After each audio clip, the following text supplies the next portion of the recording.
하루의 경제 주식 마무리 오늘의 경주마 주제는요. 뜨거워도 너무 뜨거워진 국내 증시. 3년 9개월 만에 3,100선을 상향 돌파하고 코스닥은 800포인트를 돌파했습니다. 이런 시장에서 우리는 얼마나 더 업사이드를 열어둘 수 있을까요? 스튜디오에서 두 분과 자세한 이야기 나눠보죠. 메리츠증권 도현정 부장, 유한타증권 장시영 차장과 함께하겠습니다. 두 분 어서 오세요. 확실히 이렇게 지수가 오르니까 두 분도 좀 이제 회사에서 체감을 하세요? 뭐 이제 문의도 많아지고 좀 두 분도 좀 기분이 좋으신가요? 어떠세요? 방송하는 저로서는 너무 기분이 좋거든요. 기분은 좋은데 네. 실제로 계좌 수익률이라든지 이런 부분들이 지수가 올라간 것만큼 체감이 되는지는 좀 의문입니다. 그렇게 도와주시려고 오늘 또 나와주셨잖아요. 네, 맞습니다. 꼼꼼한 전략 한번 고민 같이 해보도록 하겠습니다. 자, 코스피가 3,100선을 넘보고 있습니다. 우리 증시 이제 3,000선을 넘은 이후 뭐 이틀 만에 100포인트를 이렇게 돌파하는 상향 조정하는 이제 힘을 보여주면서 코스닥도 11개월 만에 800선을 찍었거든요. 와, 이제 상단은 어디까지 열어두면 좋을지 먼저 도현정 부장님 시장 어떻게 보고 계세요? 일단 시장 매우 좋게 보고 있고요. 그 현장에서 뭐 느끼냐고 체감하냐고 말씀 주셨는데 고객분들 기분이 좋긴 한데 이제 정말 이제 급등하는 그런 주식들을 따라가지 못하는 거에 대한 약간 내 계좌는 불어나고 있는데도 그런 거에 대한 포모 같은 걸 좀 느끼시긴 해요. 네. 그래도 지금 지속적으로 자금이 꾸준히 유입되고 이제 증시로 유입되고 있는 거는 이제 체감을 하고 있습니다. 일단 오늘 이제 코스피가 3,100을 넘어가면서 이제 정말 즐거운 환호를 올릴 수 있는 그런 상황인데요. 코스피와 코스닥의 이 상승률의 괴리를 지난 시간에도 좀 한번 말씀드렸는데 한 10% 정도 상승률이 괴리를 보이고 있습니다. 그 이유는 이제 죄송합니다. 괴리를 보고 있는데 제가 이제 앞으로는 이제 코스닥이 좀 이제 그 괴리율을 좁혀갈 것이다 이렇게 말씀을 드리고자 하는데요. 그 이유는 일단 상승률의 괴리를 보였다는 점, 그리고 또 하나는 유동성 장세에서는 코스닥이 강합니다. 글로벌 지금 유동성으로 봐도 2025년 이후 꾸준하게 증가하면서 사상 최고치를 경신하고 있는 상황이고요. 지금 국내 유동성을 봐도 지금 국내 광의통화 기준으로 해서 최고치를 경신하고 있습니다. 2020년에 155%였던 게 지금 현재 163%까지 광의통화가 지금 상승하는 모습을 보이고 있고, 또 하나 개인들의 자금이 유입되면 코스닥은 강할 수밖에 없습니다. 근데 지금 현재까지는 지금 코스피가 계속 더 강한 모습을 보였는데 외국인 수급 영향이 큰 시장이었다고 한다면, 그렇기 때문에 대형주 중심으로 상승을 했는데 만약 이제 여기서 개인 자금이 유입되게 되면 코스닥이 그 이제 상승률 괴리를 좁혀갈 것으로 예상이 되고, 말씀드렸듯이 지금 현장에서 지금 지속적으로 증시로 자금이 유입되는 것을 감지를 하고 있습니다. 그러니까 해외 주식에서 옮겨오는 그런 자금도 있기도 하지만 부동산 등 다른 자산으로 유출됐던 자산들이 주식시장으로 들어오고 있는 그런 모습을 이제 감지가 되고 있습니다. 그리고 이제 제가 생각하기에 개인들의 이런 특히 해외 주식으로 나갔던 투자 자금으로 나갔던 이런 자금들이 본격적으로 유입이 되는 것은 지수 3,300, 그러니까 전고점을 뚫으면서 정말 코스피가 5,000을 향해 가나? 이런 거를 이제 느끼기 시작하면, 그러니까 확실히 뚫어야죠. 느끼기 시작하면 포모 자금들이 본격적으로 들어올 것이라고 저는 생각을 합니다. 와, 네, 정고점 수준인 3,300선을 넘어주면 포모 자금까지 확실히 유입 가능성이 그러면서 높다. 코스피는 상승 탄력, 코스피뿐만 아니라 그 개인 자금 유입 때문에 코스닥도 좋다고 말씀을 드렸기 때문에 코스닥도 두 양시장이 본격적으로 상승 탄력을 받고 저는 갈 거라고 생각을 하고 있기 때문에 뭐 구분지어서 생각할 필요 없이 양시장의 상승을 누려보는 구간이다, 이렇게 말씀드리도록 하겠습니다. 네, 이렇게 자금이 촉촉해진 유동성 장세이니 상대적으로 코스닥이 코스피보다 많이 소외되었던 게 사실이잖아요. 그러면 장시영 차장님, 코스닥도 이제 코스피만치 좀 키 맞추기식 반등이 강하게 나와줄 수 있을까요? 일단 뭐 코스닥 자체가 사실은 심리의 바로미터거든요. 시장의 어떤 심리의 바로미터 역할을 한다라고 좀 보시면 될 것 같습니다. 일단 뭐 개인 투자자 비중이 높고 중소형주 중심이라 이제 투심이 좀 민감하게 반응하는 편인데, 일단 최근의 상황으로만 봤을 때는 국내 시장 위험 심리 선호가 아직 유효하고, 그런 부분들을 더 끌어올릴 수 있다는 신호로 해석을 할 수가 있을 것 같습니다. 그러니까 더불어 유동성 역시도 다시금 또 회복되는 신호가 앞서 이제 도 부장님께서도 말씀해 주셨다시피 감지되는 것으로 좀 풀이가 될 수가 있을 거고 오늘만 해도 이제 그동안 사실 이제 시장 유동성이 좀 부족하다 보니까 시장에 추세가 없었어요. 특히나 코스닥 시장 같은 경우는 오늘 만약에 주식을 사서 내일 오르면 안 팔면 그 다음날 바로 빠졌었거든요. 그러니까 연속성이 없었고 오늘 2차 전지 올라가면 제약바이오 반도체 빠지고 오늘 반도체 오르면 제약바이오 2차 전지 빠지고 제약바이오 오르면 2차 전지 반도체 빠지고 그러니까요. 계속 그런 식의 반복이었기 때문에 지난 3년 동안 굉장히 좀 지쳤습니다. 시장에서 어떤 참여하는 시장 참여자들이 굉장히 지쳐가는 상황에서 모처럼만의 어떤 수급들이 새로운 수급들이 유입이 되는 부분들이 확인이 되면서 추세라는 부분들에 대한 생각들을 진지하게 하는 구간이 좀 오는 것 같습니다. 그래서 오늘 코스닥 내 전 업종 종목이 골고루 상승해 주면서 긍정적인 분위기가 감지가 되고 있는 것은 분명하거든요. 그렇기 때문에 당장에는 조금 이런 분위기들을 즐기셔도 좋을 것 같고 다만 이제 리스크 요인을 조금 생각을 하자면 다음 달에 이제 관세 유예 종료가 있습니다. 그리고 다음 달 CPI도 남아 있고 FOMC에서 금리 결정을 어떤 식으로 내릴지 또 코멘트를 어떤 식으로 할지에 따라서 코스닥 시장에 불을 더 붙일 것인가 네. 아니면 잠깐 찬물을 끼얹고 숨고르기를 한 후에 다시 시장의 방향을 잡을 것인지 이런 부분들을 다음 달에 좀 확인해 볼 필요가 있거든요. 그러니까 관세 부분이 물가에 어떤 영향을 미치고 그다음에 그 부분이 또 다시 금리에 어떤 영향을 미치고 그게 또 환율에 어떤 영향을 미치는지까지 좀 확인을 해보실 필요가 있기 때문에 지난주에가 지지난주에 제가 말씀드렸다시피 안 봤던 것들이거든요. 최근에 장이 좋았기 때문에 우리가 그동안에 계속 체크했던 부분들인데 이제 체크를 안 하죠. 네. 시장에 대한 어떤 수급만 체크를 하지 그 부분을 체크를 안 하는데 그런 부분들도 이제는 슬슬 조금씩 체크를 해 나가셔야 되는 구간이 될 수도 있으니까 일단 다음 달에 상황을 좀 살펴보시고 시장을 대응을 하셨으면 좋겠습니다.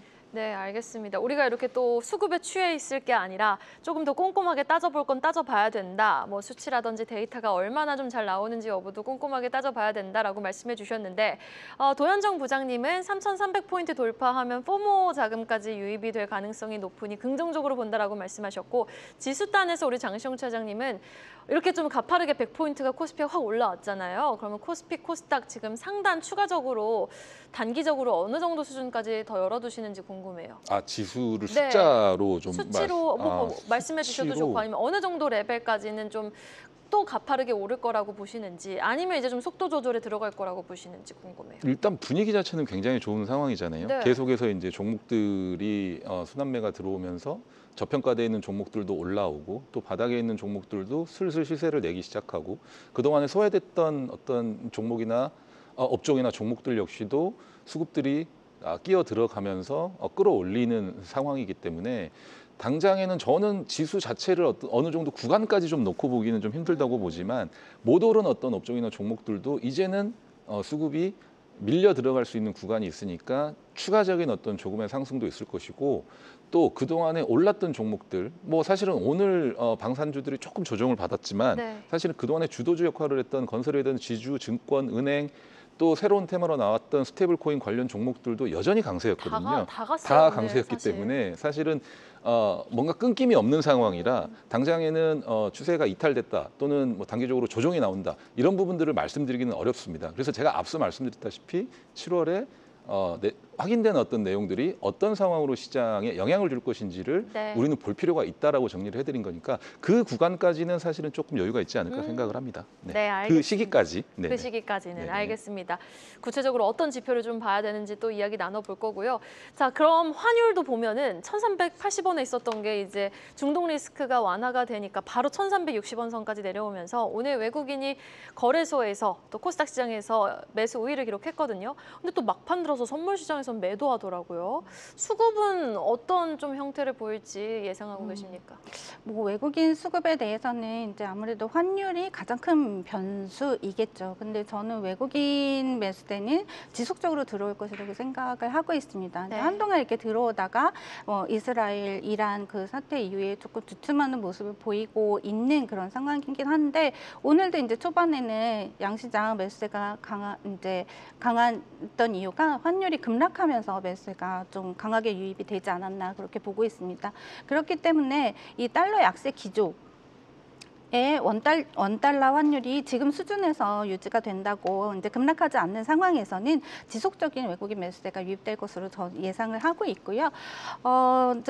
이제 제가 보고서를 봤는데 원달러 환율이 전월 대비 하락하는 경우 외국인 순매수 금액은 8천억 원 정도가 유입된다고 합니다. 그리고 10원 이상 하락하게 되면 9,600억 원, 20원 이상 하락 시에는 1조 원의 순매수가 유입된다고 합니다. 그런데 이런 게다가 우리나라 그 원화 실질 실효 환율이라는 게 있는데 이게 마이너스 9% 정도 이제 평가 절하되고 있기 때문에 원화는 강세 기조로 갈 가능성이 크다 이렇게 보면 될 것 같고요. 최근에 그 외국인들이 매수세를 유입시키고 있다고 하지만 지난주 기준으로 보면 올해 10조 3천억 정도를 순매도한 상황입니다. 이것은 이제 뭐 아직 그렇게 매수했다고 볼 수 없죠. 본격적인 매수세는 시작되지 않았다. 저는 이렇게 판단을 하고 있고요.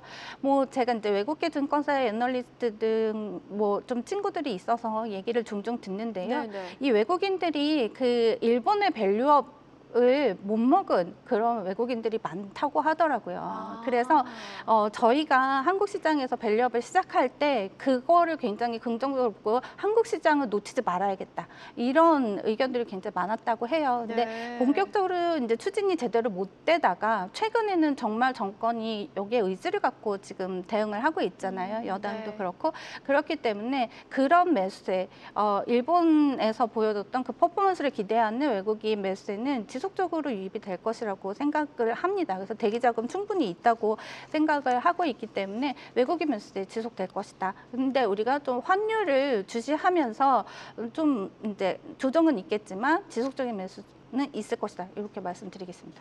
네, 알겠습니다. 외국인의 추가적인 매수가 기대된다라고 말씀해 주신 가운데 사실 오늘 또 이렇게 현물 시장으로 외국인의 매수는 유입됐지만 어제 1조 3천억을 샀던 개인은 팔았거든요.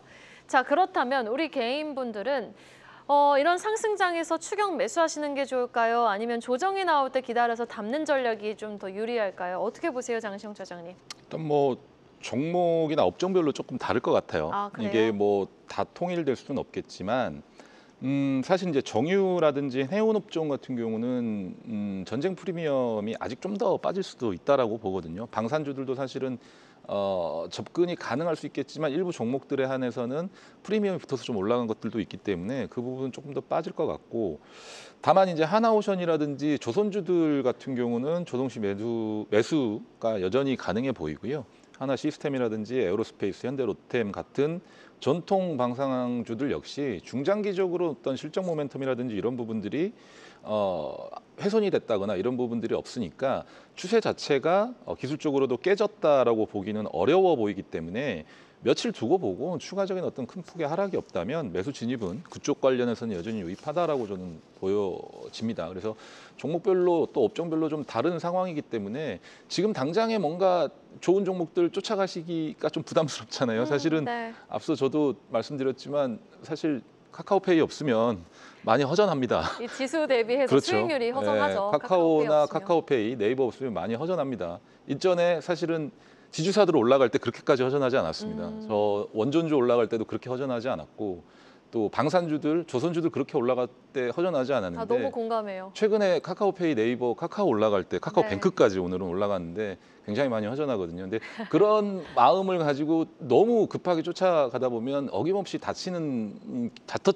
많이 다쳤던 경험이 있기 때문에 저는 사실은 그런 종목들은 단기적으로 어떤 이 손절 라인이라든지 이런 부분을 명확하게 잡고 기술적으로 내가 완벽하게 어느 정도를 알고 있다라고 하면은 쫓아가시겠지만 네. 그게 아니고 무턱대고 포모 현상에 쫓겨서 쫓아가시는 거는 조금 자제를 하셔야 되는 구간이 아닌가라는 좀 판단을 하고 있어서 뭐 그런 식으로 조금 시장을 접근을 하시는 게 어떨까 좀 정리를 해드리겠습니다. 난이도가 좀 필요해 네, 보이네요. 그렇죠. 우리 장시영 네. 처장님의 말씀대로.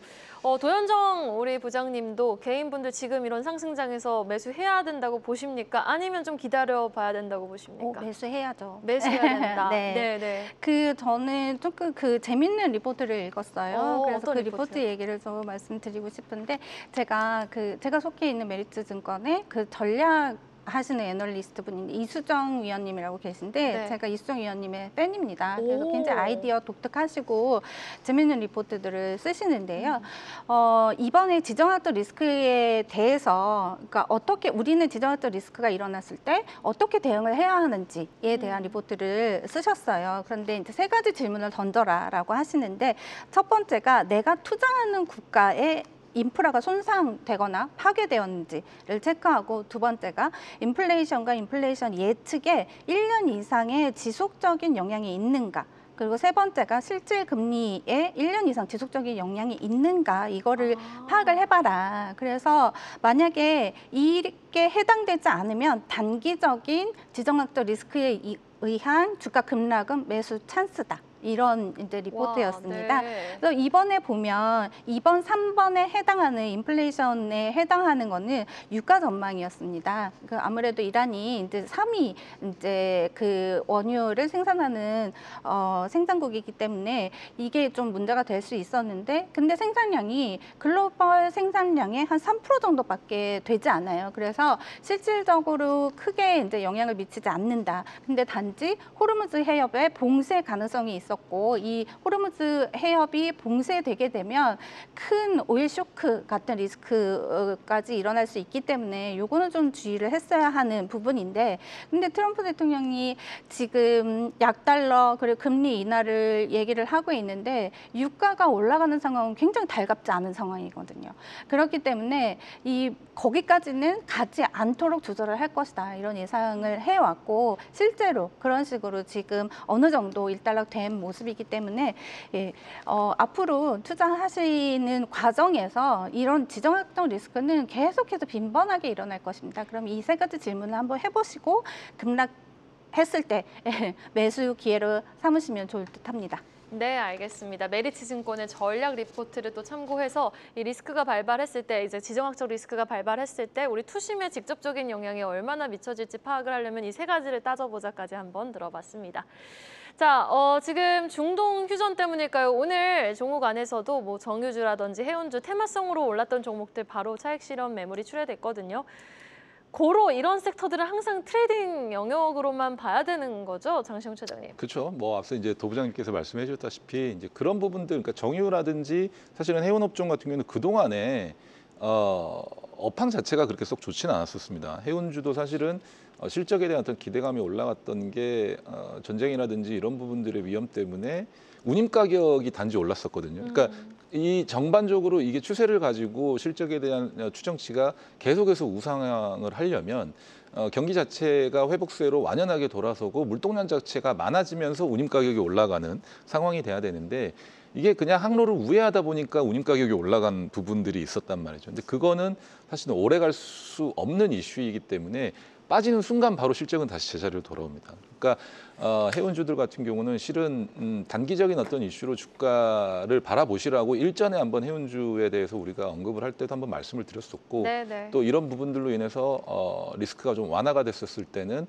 다시 운임 가격이 하향 조정이 된다라고 했었을 때는 제자리로 찾아올 수 있는 부분들이 있기 때문에 그런 부분들 좀 잘 대응을 하셔야 될 것 같고 정유주 같은 경우는 앞서 이제 언급드린 대로 사실은 큰 프리미엄이 없었거든요. 근데 이제 단지 유가가 오르기 때문에 그 부분에 대한 어떤 스프레드 자체가 벌어지는 구간을 기대를 하고 주가가 일시적으로 올랐던 부분이니까 프리미엄이 조금 더 빠질 가능성이 있습니다. 그리고 앞서 이제 말씀드린 대로 방산주들 같은 경우는 선발적으로 여전히 중장기적인 추세가 깨지지 않았기 때문에 접근이 가능할 수 있다라고 좀 판단을 하고 있습니다. 네, 알겠습니다. 자, 이렇게 오늘같이 정말 3,100포인트를 확인한 급등하는 시장에서 오르는 섹터도 다양했잖아요. 반도체, 전자닉스뿐 아니라 2차 전지 바닥에서 올라왔지 주도주 죽지 않았습니다. 증권, 조선 강했습니다. 자, 그렇다면 어떤 섹터에 어떻게 좀 접근을 선별적으로 해봐야 수익률도 지수만치 좀 극대화시킬 수 있을지 도현정 부장님 전략부터 들어볼게요. 저는 섹터로 말씀을 드릴 것 같으면 이런 장에서 주도주에 대한 쏠림은 훨씬 강해진다 이렇게 생각을 하고 있습니다. 근데 지금의 주도주가 음. 기존 주도주 죽지 않고 반도체 2차 전지가 올라오는데 주도주 바뀐 거예요? 아니죠. 아, 그래서 반도체 2차 전지에 대해서 말씀을 드리려고 하는데요. 네네. 네, 오늘 삼성전자, SK 하이닉스 그리고 2차 전지주들이 이제 급등을 하면서 시총 상위에 있는 주들이 급등을 보이니까 약간 수급을 많이 이제 흡입해 버리는 그런 상황이 벌어졌습니다. 그래서 그 동안에 조금 핫했던, 그러니까 상승률이 좋았던 그런 주식들을 들고 계신 분은 오늘 조금 시장에서 아니 지수 이렇게 좋은데 소외받는 그런 느낌도 받으시는 분들도 계셨을 거예요. 근데 다들 아시겠고 누차 이제 반복해서 말씀드리지만 하이닉스 같은 경우는 지금 펀더멘털이 좋습니다. 고부가 가치 HBM의 그 수주가 집중될 것으로 예상이 되고 게다가 이제 AI 칩에서는 독보적인 지위를 영위하고 있다. 이런 부분에다가 플러스 지금 지난주였나요? 그 이제 SK그룹이 아마존 웹서비스와 함께 울산에 AI 데이터 센터에 7조 8,500억 원을 투자를 하면서 AI 데이터 센터를 건설한다는 그런 뉴스가 있었습니다. 근데 여기서 하이닉스가 또 주도적인 역할을 할 것이다. 이런 긍정적인 모멘텀이 작용하면서 계속해서 하이닉스는 사실 지속적으로 올라왔어요. 그런데 반도체에 대해 대표주인 삼성전자 같은 경우에는 지금 AI 칩에서 아직 좋은 성과를 내고 있지 못합니다. 그래서 레거시 반도체 가격의 상승이라는 그런 긍정적인 이슈가 있긴 하지만 모멘텀이 있긴 하지만 이게 제대로 펀더를 개선시킬 만큼의 힘은 없다고 판단을 하고 있거든요. 그리고 또 2차 전지 에코프로 아까 제가 장중에 12% 13% 오르는 거를 봤는데요. 사실 2차 전지주도 펀더멘털이 그렇게 개선된다라는 확신을 갖고 접근을 할 수가 없는 상황이에요. 그래서 이런 주식들 반도체 2차 전지 같은 경우에는 제가 지난주에도 좀 느꼈는데 지난주에 이스라엘 이란 공격이 시작되면서 장이 이렇게 오르다가 밀렸거든요. 그래서 3,000원 돌파를 못하고 밀리는 그때 다시 올라오면서 반도체 2차 전지 이런 애들이 올라왔었어요. 순환매구나. 전 그렇게 생각합니다. 시장이 굉장히 좋고 지수가 가는데 안 가는 섹터가 저는 없을 거라고 생각해요. 그래서 주도 섹터가 강하게 쏠림을 하면서 가다가 중간에 쉬는 구간에서는 이런 이제 못 갔던 섹터에서 올라오면서 종목들이 올라오면서 지수 상승을 더해주는 그런 역할, 순환매라고 저는 생각이 돼서 어떤 그 여태까지의 주도 섹터가 조정을 받을 때에는 물론 이제 조정의 레벨을 봐야죠. 하루 조정 받는다고 바로 들어가면 안 될 것 같고요. 저는 오늘 방산주 많이 조정이 나오고 지금 또 조정이냐 그러면 저는 아니라고 생각하거든요. 아직까지는 방산주가 주도 섹터 중에 하나의 역할을 해줄 것이다라고 생각을 하기 때문에 요 방산주가 어느 정도 조정받으면 만약에 없으시면 뭐 좀 들어가서 이거는 이제 단기 트레이딩이겠죠. 트레이딩을 하셔도 될 것이라고 보고요. 어찌됐든 주도했던 섹터 함부로 내리시지 마시고 보유하시면서 주목하시는 게 좋을 듯합니다. 기존 주도주 지키고 있자라는 말로 좀 요약을 해볼 수 있을 것 같습니다. 자, 그렇다면 장시영 차장님께 이렇게 또 시각을 비틀어서 여쭤볼게요. 지금 네이버 카카오, 오늘 카카오 그룹주, 또 어제 이어서 오늘 로봇주 강했잖아요. 이 섹터는 기존 주도주와 함께 계속 상승의 연속성을 보여줄 수 있을까요?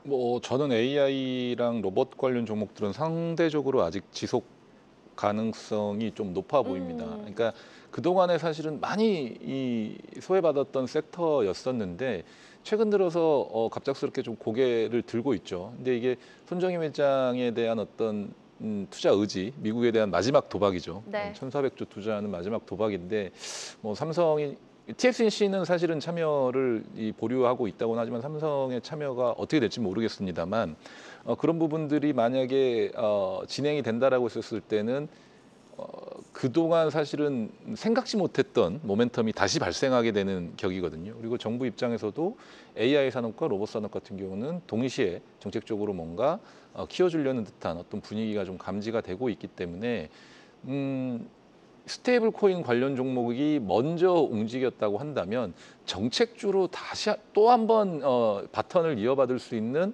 업종은 AI와 로봇 섹터다. 그러면 수급이 들어오는 어떤 힘이라든지 이런 부분들이 당장에는 스테이블 코인 쪽으로 좀 쏠려 있는데 때마침 카카오페이가 이제 거래 정지입니다. 네이버도 네. 마찬가지고 카카오도 마찬가지고 뭐 더 올라갈 수는 있겠지만 수급이 어느 정도 많이 쏠리다가 살짝 멈추는 구간에서는 전방위적으로 다른 가능한 유망한 섹터에 좀 확 퍼지는 상황이 있기 때문에 오늘 같은 날은 전업종 전 종목이 뭐 대부분 많이 올랐었기 때문에 사실은 뭐 상승세가 골고루 좀 올랐다고는 하지만 한쪽으로 조금 더 가는 이런 부분들이 생겼을 때는 그쪽이 좀 더 상승폭이 좀 커지는 구간이 생기니까 뭐 AI와 로봇도 사실은 최근 들어서 조금 올라오는 모습이죠. 그렇기 때문에 추가적인 상승을 조금 더 기대해 볼 수 있는 섹터이지 않나 이렇게 좀 생각을 하고 있습니다. 네, 알겠습니다. 자, 그렇다 하면요. 요즘은 정부의 말말말에도 시장이 바로바로 즉각 반응을 하더라고요. 어제 같은 경우에는 LG 출신 이 곽이정 장관 후보자가 지명이 되면서 LG AI의 최고 이제 수장이 곽이부 장관 후보자로 지명이 되면서 지금 로봇주가 들썩였거든요. 사실 기억하실지 모르겠어요. 올 한 해는요. 삼성이 레인보우 로보틱스 지분을 추가 매입하면서 한 해가 시작이 됐거든요. 로봇주가 강하게 시작을 했던 해였는데 하반기도 이 로봇주의 상승에 강한 탄력을 보면서 시작할 수 있을지 도현정 부장님. 로봇은 제가 이제 기회가 될 때마다 꼭 올해 관종에 담아두세요라고 관심 종목에. 말씀을 관심 종목에 죄송합니다. 예, 담아두세요라고 이제 말씀드렸던 그런 섹터 중에 하나인데요. 저는 로봇주 굉장히 좋게 보고 있습니다. 근데 어저께 사실 이제 말씀하신 그 LG AI 연구원 원장님께서 지금 그 과학기술정보통신부에 장관 후보자로 발표되면서 이제 주목을 받았고 어제 로보티즈라는 종목이 상한가를 기록을 했습니다. 근데 로보티즈가 왜 상한가를 기록했냐면 LG전자가 지분을 한 7에서 8% 정도 들고 있고요. 그 LG전자와 협력을 해서 세미 휴머노이드 로봇도 공급을 하고 있고, 즉 얼마 전에 MOU도 맺고 있습니다. 같이 이제 기술 협력을 하겠다는. 그렇기 때문에 이제 상한가를 가는 모습을 보였는데요. 이런 식으로 어떤 이슈, 아직까지는 로봇주들이 실적을 아주 제대로 내지는 못하고 있습니다. 그리고 아직까지 우리가 이게 이제 시작된 미래의 디바이스이기 때문에 지금 뭐 이런 이슈 모멘텀에 의해서 주가의 변동성은 좀 심할 것이라고 예상이 되는데요. 말씀 주신 그 레인보우 로보틱스가 삼성전자가 이제 그 삼성 쪽에서 이제 지분 투자가 들어가면서 굉장히 주도주 역할을 했고 높은 상승세를 보였는데 지금 이 중반기에 들어서는 로보티즈가 대장주 역할을 로봇 중에서는 역할을 하고 있다고 이제 생각이 듭니다. 그 이유가 이 로봇 부품 쪽에서는 액추에이터가 가장 중요한 부품이라고 합니다. 그런데 이 로보티즈가 생산하는 액추에이터가 지금 중국의 유니트리라는 부품사로 들어가서 거기서 또 테슬라의 휴머노이드인 옵티머스에 공급된다는 뉴스와 함께, 그리고 분기 실적 이제 로봇들 실적 굉장히 이제 흑자를 내는 로봇들이 별로 없는데 분기 흑자를 기록했습니다. 그러면서 대장주로 등극하는 그런 모습이었거든요. 그래서 저는 일단 이 로봇주들은 계속해서 관심 종목 담아서 관심을 갖고 가시는데 지금 연평균 한 16% 이상의 성장을 보인다고 합니다. 이제 성장이 전망이 된다고 합니다. 그러면 2030년에는 3~4배 성장에 있는 시장일 겁니다. 그래서 뭐 정책이니 모멘텀이니 이슈니 이런 거를 떠나서 지금 굉장히 성장성이 나오는 그런 섹터 중에 하나이고, 그리고 사실 스마트폰에서 사실 스마트카가 궁극의 디바이스다 이렇게 얘기를 했었는데 저는 로봇이 하나 더 추가가 되면서 로보트카 다음의 디바이스가 로봇이라고 생각을 하거든요. 그래서 각 집에 뭐 전기차를 한두 대씩 보유할 수 있겠지만 로봇은 서너 대 보유할 수도 있는 시대가 올 것이라고 생각을 하기 때문에 로봇에 대해서는 관심을 꼭 가지시고, 그리고 하지만 이제 옥석 가리기가 필요하겠죠. 지금 말씀드린 대로 로보티즈는 액추에이터 이제 중요한 부품을 생산을 이제 하고 있어서 관심을 받았다. 그런데 차세대 액추에이터를 생산 공급하는 기업이 하이젠 R&M입니다. 그렇기 때문에 로보티즈 오늘 쉬는데 오늘 급등을 보여줬어요. 그러니까 그런 식으로 옥석 가리기는 하셔야 될 걸로 보이고요. 그리고 이제 제가 관심을 갖고 있는 이제 로봇 관련해서 잠깐 짧게 말씀을 드리겠는데, 저는 SOS 랩을 굉장히 좋게 보고 있는데요. 자율주행하고도 많이 맞습니다. 왜냐하면 라이더 3세대 라이더를 이제 공급하는 그런 업체이기 때문에 자율주행으로 엮이는데, 사실 현대차 그룹의 로봇에 들어가는 그 라이더를 이제 공급을 하고 있습니다. 이미 공급이 시작됐고요. 지금 현대차 그룹이 캡티브 그룹사 안에서 5만 대의 로봇을 공급을 한다고 하고 있어요. 그래서 지금 이 업체가 공급을 이제 현대차 그룹 내에 이제 로봇에 공급을 하고 있기 때문에 좀 주목을 해보셔도 좋겠다 이렇게 생각을 하고요. 물론 자율주행도 있습니다. 라이다의 쓰임새가 엄청나게 많더라고요. 2세대 라이다가 더 성능이 좋지만 훨씬 크고 비쌉니다. 근데 3세대 라이다는 조그맣고 그래서 다양한 용도에 사용이 되기 때문에 이 기업도 한번 보시면 좋을 것 같습니다. 세 종목 말씀해 주셨어요. 로보티즈, 하이젠 R&M, SOS랩 말씀해 주셨는데, 장시영 차장님께도 짧게 로봇주 토픽 여쭤보면 뭐 LG향인가요? 어떤 기업 좀 주목하세요? LG향 다 말씀하셨으니까 전 레인보우 로보틱스 말씀드리겠습니다. 좋아요. 레인보우 로보틱스 좀 더 주목하세요. 일단 이런 어떤 국내의 여러 가지 이슈도 있지만 앞서 저는 말씀드린 대로 손정희 회장에 대한 마지막 도박, 이게 반드시 성공을 할 가능성이 좀 높아 보입니다. 최근의 흐름이라든지 움직임 자체, 그리고 손정희 회장의 그동안의 히스토리를 보건대 끝까지 밀어붙일 가능성이 좀 높아 보여서. 마지막 도박. 그렇죠. 국내 업체에서 뭔가 움직임이 있다고 한다면 삼성전자가 먼저 나설 것이고, 물론 이제 LG도 진출할 수 있겠지만 뒤이어서 나오는 종목이 삼성과 엮이는 종목은 뭐 바로 레인보우 로보틱스가 될 수가 있기 때문에 사실은 레인보우 로보틱스에 대한 관심이 최근에는 조금 올라가고 있고요. 시메스라는 종목도 있습니다. 시메스라는 종목도 있는데 공장 자동화 시메스요? 관련된 그래서 쿠팡 관련된 이슈가 계속해서 연말까지 이어질 가능성이 있으니까 이 두 종목 좀 관심 있게 좀 보시면 좋을 것 같습니다. 네, 알겠습니다. 로봇주를 먼저 여쭤봤지만 사실 2차 전지 관련해서 여쭤보려고 했어요. 지금 이렇게 2차 전지가 꿈틀거리는 거는 유동성 때문에 키 맞추기식 순환매 반등이 나오는 거지, 아직까지 우리 확인해야 될 지표 많죠, 차장님? 일단 뭐 2차 전지는 사실 일시적으로 쇼커버의 어떤 성격의 기술적 반등 구간일 수가 있습니다. 그러니까 당장에 뭐 공급가임이라든지 가격이라든지 여러 가지 이슈들이 좀 산존해 있기 때문에 노이즈 자체를 우리가 하나하나씩 벗겨내 가야 되는 구간이 좀 필요합니다. 그리고 본격적인 어떤 수주라든지 매출이 확대되는 구간, 그리고 실적이 턴어라운드하는 구간, 그러니까 보조금 혜택을 받아서 실적이 올라가는 부분이 아니라 실질적인 수요에 의한 실적의 상승, 우상향 이런 부분들을 좀 확인을 해야 될 필요가 있는데, 당장에는 장기 공급 계약 체결을 맺었지만 수요 자체가 그렇게 확 늘어나는 어떤 모습이라든지 구조적인 어떤 산업의 변화가 나타나는 건 아닌 것 같습니다. 그렇기 때문에 전기차에 대한 캐즘 현상이 여전히 좀 지속되고 있고, 이 부분을 사실 극복을 하려면 전기차가 깡통 전기차가 아닌 우리가 뭔가 좀 더 편리하게 사용할 수 있는 전기차에 대한 어떤 패러다임 전환이 좀 필요하거든요. 그게 사실은 이제 자율주행차가 될 수가 있겠는데, 그런 부분들이 나왔었을 때 캐즘 현상을 극복하고 새로운 수요가 창출이 되면서 배터리, 그러니까 2차 전지 쪽에 대한 어떤 강한 모멘텀이 다시 불 수 있을 거라고 좀 보여지고, 또 한 가지 로봇과 관련돼서 사실은 이제 배터리 자체가 전고체 배터리가 돼야지만이 로봇과 관련된 어떤 이슈도, 배터리 산업도 다시 한번 좀 좋아질 거고, 물론 이 부분이 이제 전기차라든지 이 부분에까지 확대가 될 텐데, 국내 업체들 같은 경우는 2차 전지들 같은 경우는 전고체 관련된 어떤 기술 개발이라든지 이런 부분들에 대한 혁신이 또 한번 이루어져야지 패러다임 변화가 분명히 있어야 됩니다. 그러니까 기존의 어떤 2차 전지가 가지고 있는 어떤 능력치라든지 패러다임 가지고는 여기서 추가적인 추세 상승을 만들어내기는 조금 어려울 수 있습니다. 수급의 힘으로 올라가는 거는 일정 부분 어느 정도, 그러니까 기관 외국인들의 어떤 쇼커버라든지 이런 부분들로 올라가는 부분은 일정 수준 이상까지이기 때문에, 이하까지이기 때문에 그 이상 오버슈팅을 하고 모멘텀을 만들고 추세를 장기적으로 만드는 거는 또 한 번의 어떤 패러다임 전환이 있어야 하기 때문에 앞서 말씀드린 그런 모멘텀들이 하나 둘씩 계속해서 나오기 시작할 때 그때가 2차 전지의 본격적인 상승 구간이 되지 않을까 이렇게 좀 생각을 하고 있습니다. 네, 알겠습니다.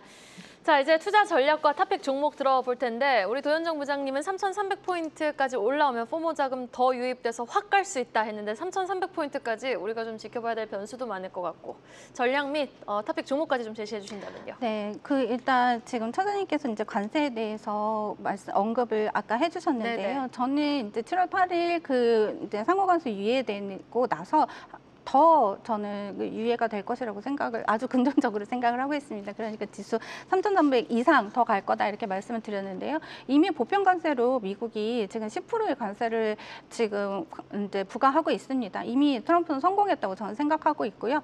그렇기 때문에 이제 한 번 더 유예되지 않을까 이렇게 생각을 해서 관세는 큰 장애물이 아닐 것이다라는 이제 전망을 바탕으로 해서 시장은 계속 좋을 것으로 예상이 되는데 탑픽으로 제가 뭐를 하면 좋을까? 사실 종목이 너무 많아요. 그래서 한 종목 고르기가 좀 어렵긴 했었는데 저는 일단 정부 정책에 따라서 종목을 한번 골라봤는데 네이버입니다. 네이버요. 그 지금 정부가 지금 네이버에서도 2분 정도를 영입을 하셨어요. 근데 그 분들이 다 그러니까 네이버가 소프트웨어 기업이잖아요. 그 한 분은 AI의 수장이셨던 분을 영입을 하셨고 또 한 분은 네이버 대표를 지금 장관 후보로 올리셨는데 그리고 뭐 LG AI 연구원 원장님도 지금 영입을 하시려고 하고 계시잖아요. 지금 AI에 대해서 이 정권은 굉장히 그러니까 육성을 하려는 의지가 굉장히 확고하다. 저는 이렇게 생각을 하고 있고요. 거기서 네이버는 많은 큰 역할을 해줄 거라고 생각을 합니다. 소버린 AI와도 관련이 있고요. 그리고 스테이블 코인 네이버 페이와 관련이 있다고 말씀드릴 수 있고 게다가 네이버 웹툰 굉장히 잘하고 있고 글로벌리 이제 확장하고 있습니다. 이런 거 레벨업 할 수 있고 굉장히 여러 지금 정권의 정책과 맞물려 있는 부분이 있고 그 큰 역할을 해줄 수 있는 대기업이기 때문에 네이버는 꼭 머스트 해브 아닌가 머스트 해브 예, 네. 아닌가 그런 네이버. 생각을 하면서 네이버 추천드리도록 하겠습니다. 네, 장시영 차장님은 우리 많은 또 지표로 확인해야지 더 추가적인 상승 강하게 나올 수 있다라고 말씀해 주셨는데 어떤 변수 봐야 되는지 탑픽 종목 어떤 종목인지 전략 제시해 주신다면요. 일단 뭐 7월에 관세 자체가 유예가 계속해서 된다고 하더라도 사실은 불확실성이 계속 지속되는 부분이고 그리고 그게 유예가 돼서 사실은 관세가 올라가지 않더라도 보편 관세 10%만으로도 물가에 대한 부담은 계속해서 지속되는 건 맞습니다. 그렇기 때문에 연준에서 금리를 쉽게 건드릴 수가 없을 거고 그렇게 되다 보면 트럼프가 원하는 달러 약세는 지속되지 않을 수도 있습니다. 그러니까 지속적인 어떤 달러 약세로 인해서 정부 부채를 차감을 하고 관세로 인한 세수 확보 이게 목적인데 달러가 강세로 가게 되면 트럼프가 생각하는 것과 좀 반대로 갈 수가 있는 상황이 될 수 있으니까 그런 부분들을 우리가 조금 염두를 해두고 체크를 하자라는 생각을 하고 있고요. 다만 이제 그 기간 전까지 또는 그 기간 이후에도 시장에 대한 어떤 큰 굴곡이라든지 변곡이 발생할 것 같아 보이지는 않습니다만 흘러가는 어떤 그러니까 뭐 깊은 하락이라든지 이런 부분들을 고민한다기보다는 일시적인 어떤 쉬어감, 멈춰짐 이런 부분들을 좀 고민을 하셔야 될 것 같고 저는 하이닉스 독주가 굉장히 의미심장해 보입니다. 그렇기 네. 때문에 관련해서 이제 삼성전자까지도 박스를 뚫고 올라가려는 모습들을 좀 보여지는데 소부장 종목들의 낙수 효과가 조만간 시작되지 않을까 싶습니다. 그러니까 레거시 디램이 2분기까지 강세 가격에 대한 어떤 강세가 지속되고 있고 이게 연말까지 계속 지속된다라는 예상들이 많기 때문에 삼성전자 하이닉스에 대한 관심도 계속 가져야겠지만 그에 따른 소부장 관련 종목들에 대한 낙수 효과 이런 부분들도 우리가 이제는 생각을 해야 되지 않을까. 그러니까 앞서 말씀드린 대로 종목의 추세가 없이 오르고 하루 내리고 하루 오르고 하루 내리고 하루 오르고 이틀 빠지고 3일 빠지고 하루 오르고 이런 어떤 반복되던 3년간 반복되던 시장에서 좀 벗어나서 이제는 좀 추세를 가지고 갈 수 있는 여건이 마련이 됐고 뒷배가 마련이 됐으니까 믿고 그 부분을 조금 투자를 해보셔도 좋을 것 같아서 저는 한미반도체 사실은 좀 굉장히 좀 좋게 보고 있고요. 그리고 이스페타시스라든지 레거시 쪽에서는 동신 세미캠이라든지 SNS텍 같은 종목들도 우리가 다시 한번 들여다봐야 되는 소부장 관련 종목들이 아닌가 생각을 하고 있습니다. 네, 여기까지 하겠습니다. 지금까지 유한타증권 도현정 부장, 장시영 차장과 함께했습니다. 말씀 고맙습니다. 계속해서 다양한 경제 이슈를 알고 싶다면 구독과 좋아요, 알림 설정 부탁드립니다. AI 캐스터 권미정이었습니다.